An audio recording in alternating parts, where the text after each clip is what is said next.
one review. Book one one is about the books that I read for the last 40 years. And today I have my special guest. He's a conductor, pianist, retired music educator at secondary and college level, no other than Mr. John Cook. Welcome, Mr. John. I'm Book 101 Review, and can you please introduce more about yourself that I miss? Well, you got most of everything. I grew up in the New York City area and studied piano as a young person. Also played trumpet, sang in choirs. So went to school for music, specifically for music education. I got my master's in piano performance at the Manhattan School of Music in New York, and embarked on a fairly lengthy teaching career, around 40 years, mostly conducting choirs, but I also conducted orchestras and the like, musical theater. I still try to maintain a semblance of my professional life as a musician while I was teaching, even though I had family and things, responsibilities. About 8 years ago, I decided to retire, and in retirement, I wanted to devote myself more to a full-time professional work in music. I'm still in the metropolitan New York area. Did a lot of playing and conducting, but most of my, I guess, my love really is vocal music, and whether it be opera or choral music, musical theater. That's always been my driving force. And thank you so much for sharing your knowledge and wisdom to the world, Mr. John. Thank you for sharing your talents for us. So today let's talk about the choral music. So tell us, at its core, choral music is the only instrument built entirely of human beings. What is about a combination of many individual voices into a single breathing entity that creates such a unique and powerful emotional impact? Um, it's very interesting the way you phrase that, because it is, in some ways, it may not be seen as the most accomplished of musical endeavors, but it's a very difficult thing to attain because, as you so aptly put, you are working with anywhere from four voices to 200 voices, and they all have to move at they have to move at the same time. They have to sound like they're together, which is very difficult. Some of that involves some musical techniques, choral conducting techniques, but it also involves a lot of psychology. How do you motivate a large group of people to um, subjugate a little bit of their own ego and personality for the greater good? Um, it is to me, it's a fascinating way to spend your life as a musician because you're really dealing with live instruments. Your instrument is your body, and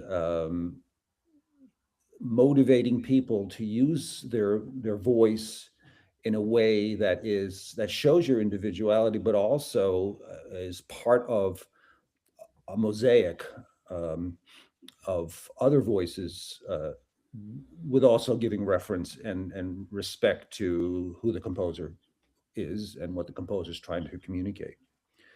I still find it fascinating, in that it's a very different it's a very different kind of work than working with instrumentalists. In that, although there is a psychological aspect to working with instrumentalists, but they have an instrument that they can hide behind. The singer does not. You know, Mhm.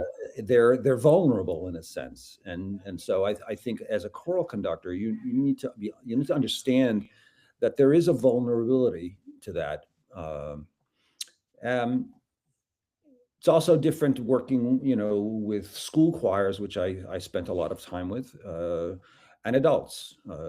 So it still fascinates me actually.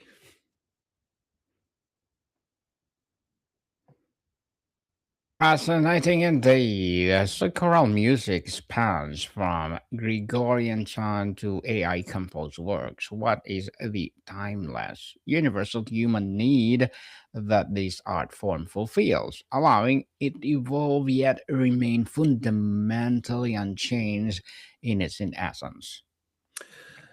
Well, I think the most underlying aspect of choral music, and dare I say vocal music too, is there's text. And it's just not approaching a piece of music without a roadmap, and the roadmap is the text, whether it's a contemporary poem or an old poem or a biblical verse or parts of a play. Um, there's that other piece to that, and that's probably, well, it fascinates me. And since your podcast is based on literary work, that's probably the most fascinating part of choral music. But how it conjoins with pitch, with music. How does the composer set a specific idea, set of words, set of emotions, and then relays it in a musical term? Sometimes I find, I used to do this, where I would select a text and present various settings of that text from different composers from different centuries. And it's an interesting way to see how the composer focuses what they deem to be important or not. Um, I think that's the underlying thing of choral music through the centuries, and I think that's the underlying thing of choral music, regardless of who's writing it. Is that the bottom line is the text, and that is actually the Bible is the text. The Bible is the text, indeed. So, beyond keeping time, what is the true, almost mystical role of a conductor in transforming a group of individual singers into cohesive, expressive, or super instrument? What are they communicating beyond the notes on the page? That's also an excellent question. Well, the first thing is there has to be a level of trust. There has to be a level of trust in the singer towards the conductor, and there has to be a level of trust in the conductor towards the singer. Um, you can't really do much without trust, to start with. I think, and through that then comes respect. Respect, again, it's a two-way street. The days of the autocratic conductor, whether it be choral conductor or instrumental conductor, are over, and hallelujah that they're over. It the To me, the aspect is to invite people to feel welcome to participate in this. Um, there's lots of sort of very technical ways to accomplish that. Sometimes it means moving certain singers around the room so that they can hear what else is going on. Uh, Sometimes it is approaching a particular phrase or a particular passage in a different way, very much like you would practice an instrument, where you may take a different section of something and play it in different rhythms or different accents to to solidify it. And although there's the trust factor there too, is that that they'll go along with you to do that. There are certainly techniques about ways for choirs to understand how to produce a sound that is unified with each other. And that's probably the hardest thing, to step into a new choral situation where you really have to create the sound, you know, and it changes. If you have different singers from season to season, those are different instruments. And so you have to incorporate that into some sense of unity. Um, I find that to be really interesting. And that's a lot of my background was done with that sort of vocal choral pedagogy, um, of creating a sound, and creating a sound that is also flexible depending what the needs of the music are. You don't want to sing a piece from the Renaissance the way you would want to sing something that was written a year ago, necessarily. Hmm. So, but I think all of those techniques, they won't work unless the choir trusts you and respects you later. So that's the first building block, really, to me, of any choral work. Interesting, interesting, Mr. John. And let's talk about history and evolution. How the choral tradition evolved from its roots in a religious liturgy and ritual into a vast secular repertoire we have today. What did it carry with from Sure. and sacred space into concert hall? Um, Interesting, in that people have been singing before the rise of churches. Uh, it's a sort of a primal way of expressing oneself, especially in groups. Um, of course, the initial moment of choral music probably begins in churches, which were, as you mentioned, chant, Gregorian chant, plain song chant, or in the Christian church, but obviously also in other religions. And most of those were all done without instrument, a cappella. Um, Mm-hmm. and concurrently, um, because music was not just used to sing in for religious services, but also as something you did while you were out in the fields, or a celebration. Um, there was secular music that was running concurrently to this, and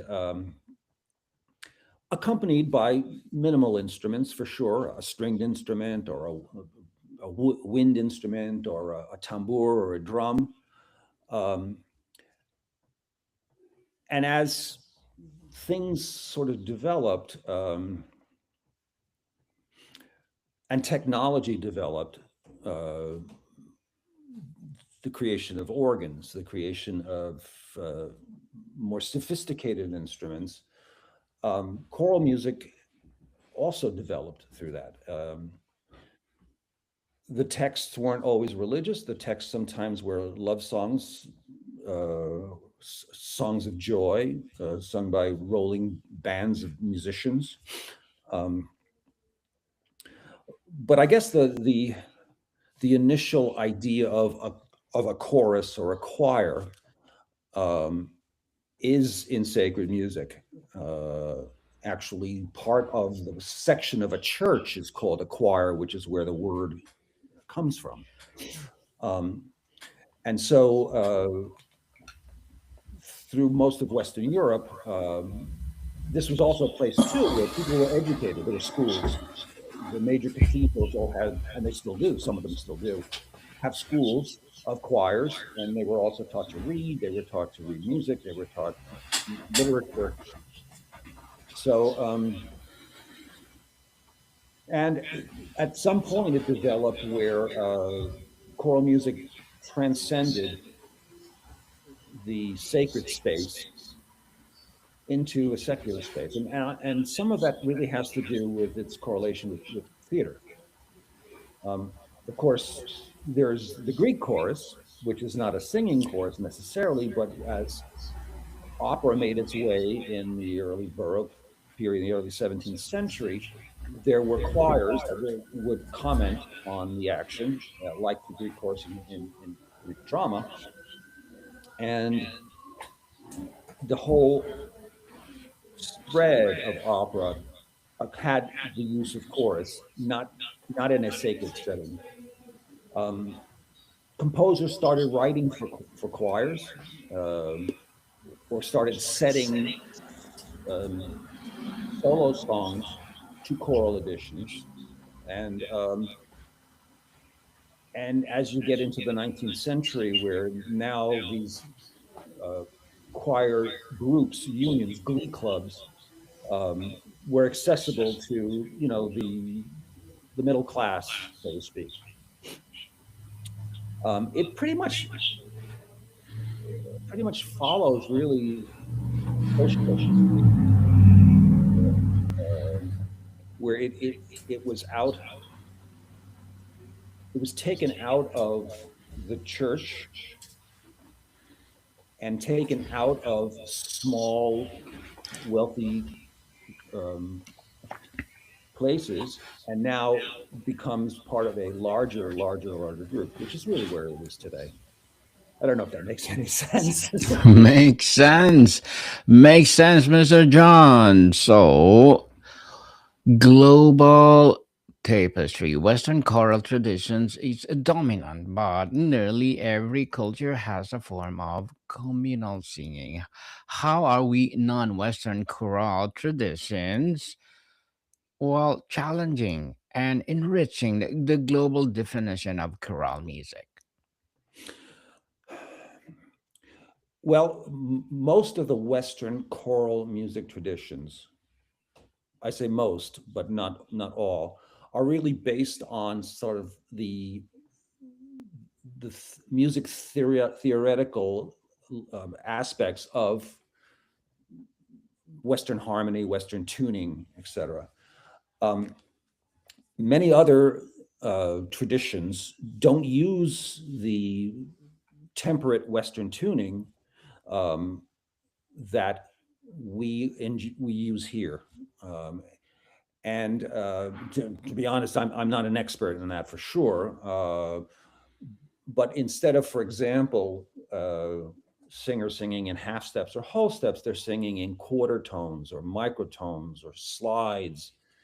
Um, and so that has a different sonority, a different sense, very much like um, I would say even some of the instruments of let's say India, Asia, a lot of Asia, even some South American music. I would say like Peru and Ecuador, where their intonation, again, we are based on a half step whole tone system here, and that's not the case throughout the rest of the world. And so even I would say composers, certainly within the last 30 or 40 years, choral composers have been experimenting with that. Uh, Needless to say, it's difficult if you're not trained in that. Uh, but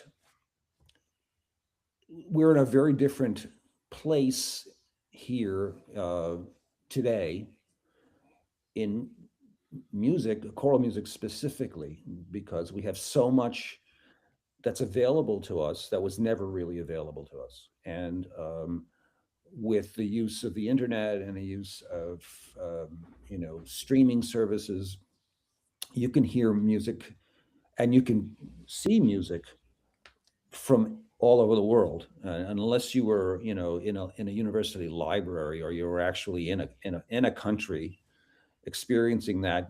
That wasn't available to you now. So it's a very rich time for choral music right now, in a global sense. In a global sense, Mr. John, what are your short term and long term goals? I'm sorry, could you repeat that? What are your short term and long term goals? Oh, to make it to dinner. Uh, you know, I'm approaching a very significant birthday. Let's to put it mildly. Uh-huh. I my short term, long term goals are probably intertwined. Um, I want to be happy making music. I don't need to make I don't need to do it unless I really want to do it. And so I feel a certain freedom that I don't think I've ever felt really in my life before. Um, I like to revisit some of those pieces that were significant to me growing up that maybe I had, I may not have had the opportunity to conduct, but now I might. I like to and have explore music that really has been pushed aside for whatever the reason is, um, whether they be uh, pol- political or social. Um, that there's a wealth of music that is not part of the so-called mainstream of choral music.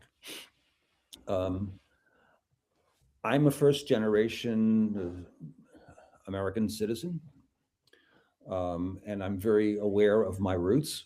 And so very often I like to do things that my ancestors would be proud of. Um, Definitely. so but I'm not one of those people that will just kind of go in one direction um, and and do simply music of one style or simply of one place. It's a big world, and I think there's a big place to be able to program, learn, explore a variety of music, and actually come out of your box a little bit. Hmm. So, Mr. John, to wrap up our discussion for today, tell us, for you personally, what has been the single most transformative or moving choral experience of your life as a singer, conductor, or listener, and why did it leave such a profound mark for you? Hmm. Oh, that's hard. I've had a few. I guess the biggest one was in the summer of 1990. I had just been transferred to a high school, public high school, as their choral director, and Hmm. I wanted to improve my skills. So I signed up to take a course at the University of Hartford in choral conducting, and it was canceled. So instead, I decided to travel to Princeton, to the Westminster Choir College. It's not called that now. It's at Rider University, and take a conducting class with the basically the head conductor, Joseph Flummerfeld. And it was like being hit by a train. First of all, I had never been in a place where it was choral music nirvana. Hmm. Everybody was there for the same reason. Everybody was well trained. Everybody loved the music. And the conductor who did this workshop, we were obligated to prepare pieces, and then he would comment on them. Um, I couldn't get enough of it. And I remember it was the first time I ever heard some of the movements of the Brahms Requiem. And I stopped at some record store in Princeton and bought a cassette so I could listen to it driving home, because it just turned my life upside down. From then I knew I wanted to really do exclusively choral music, and from that point I did lots of workshops, and I actually went back to school to work on it, studied scores, did all that kind of thing. But that really probably set me along my path. Well, thank you for sharing that amazing story, Mr. John. So, can you please invite our listeners to support your advocacy, your projects, or anything you want to promote on Book 101? I, I have really nothing to promote. What I could promote is a love of music. I Is love that music. is to encourage people, choral music specifically, but not just choral music, and to encourage people to think out of the box of their musical background and explore music that they may not know about. But music is forever. It is one of the unifying things, and we certainly need to be unified. Uh, it is a unifying force, and so I would say to your audience, listen, sing if you can, but listen to as much as you can and appreciate it. Somebody took time to write that, you know. That's what I would promote. Thank you, Mr. John, and I'm inviting you to please do come over to my Music 101 and let's talk about more music that you created. So, Mr. John, thank you so much for your time. Thank you. Pleasure. Modicom people, see you soon.